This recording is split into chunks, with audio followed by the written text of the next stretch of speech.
Eu chego agora e já vou chamando o repórter Sátrio Salles para falar sobre um assunto que agita a agenda política desta semana. É uma agenda que vai ter muita movimentação com a realização da sessão conjunta do Congresso Nacional para a apreciação de vetos presidenciais.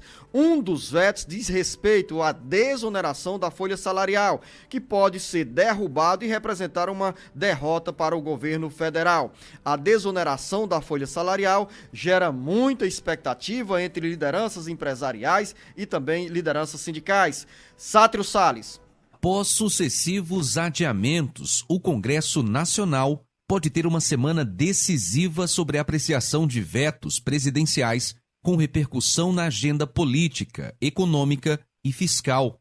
A discussão envolve temas que são importantes para o governo de Luiz Inácio Lula da Silva e polêmicos entre os deputados e senadores, como, por exemplo, o marco temporal, o arcabouço fiscal, as novas regras do CARF, que é o Conselho Administrativo de Recursos Fiscais, e a desoneração da folha de pagamentos.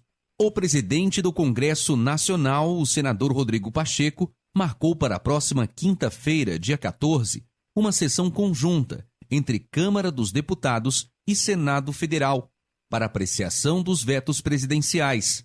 Nessa agenda estão os trechos rejeitados ao projeto de lei que trata do marco temporal e da demarcação de terras indígenas, um dos mais polêmicos.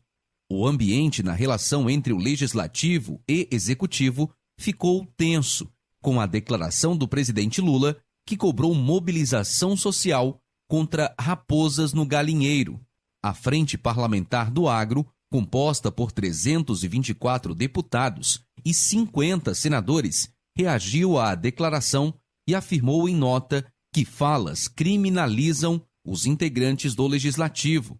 Além do marco temporal, o veto à desoneração da folha salarial mobiliza quase que a totalidade dos deputados federais e senadores e pode ser derrubado, atendendo principalmente às empresas que geram mais de 9 milhões de empregos e que querem os incentivos fiscais para manter o atual quadro de trabalhadores. Com informações dos bastidores políticos, Sátiro Salles. E na aposta, jornalista Beto Almeida, pode-se cravar que esse veto presidencial à desoneração da folha salarial entra mesmo na pauta de votação desta semana do Congresso Nacional? Bom dia, jornalista Beto Almeida. Beto Almeida, a análise política com credibilidade e isenção. Bom dia, Luzinô e ouvintes. Entra sim, Luzinô. Pode se cravar com certeza. Nós temos aí a previsão da análise de 39, na realidade, 39 vetos, né, na ordem do dia. A última vez que o Congresso Nacional se reuniu para analisar de forma conjunta matérias foi no dia 9 de novembro desse ano. Então imagine o tempo que transcorreu de lá até agora e a expectativa que existe em relação desses projetos que são polêmicos, que foram vetados pelo presidente Lula e que dividem as bases, tanto a base governista como também a oposição. No caso específico aí da desoneração da folha, há praticamente hoje uma unanimidade em relação ao projeto, a derrubada desse veto do presidente Lula. O próprio governo conta com isso. Há uma expectativa ainda por parte do governo de que pelo menos a derrubada desse veto seja parcial. O que isso significa? Que seja, por exemplo, a derrubada seja mantida, pelo menos a questão em relação à desoneração da folha de pessoal daqueles 17 setores privados de empresas que hoje lucram, né, tem a redução do pagamento da contribuição previdenciária, mas que se mantenha o veto em relação à questão que envolve as prefeituras.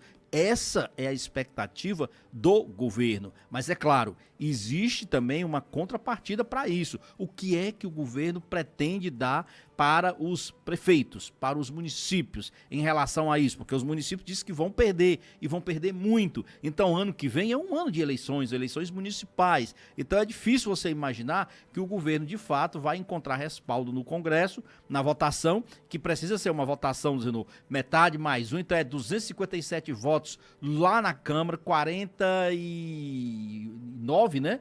Lá no Senado Federal. Então isso coloca uma dificuldade a mais em relação aos planos do governo. Mas, claro, essa questão não envolve só essa matéria específica que nós estamos falando, da questão da desoneração da folha. Parece-me muitas que outras. essa é que tem a maior repercussão do ponto de vista econômico e social para o país. Nem tanto, Luzinor, nem tanto. Essa outra tem um marco temporal e tem também a do CAF. A do CAF, porque a do CAF, inclusive, envolve questão de melhorar a arrecadação do governo federal para, inclusive, se atingir o chamado déficit zero, que o Haddad está trabalhando muito em cima disso. Então, a gente está avaliando essa questão do impacto social, porque ela, em cima dos 17 setores da economia, porque, claro, há uma pressão muito grande do empresariado, mas para o governo, essas outras matérias acabam tendo maior repercussão até.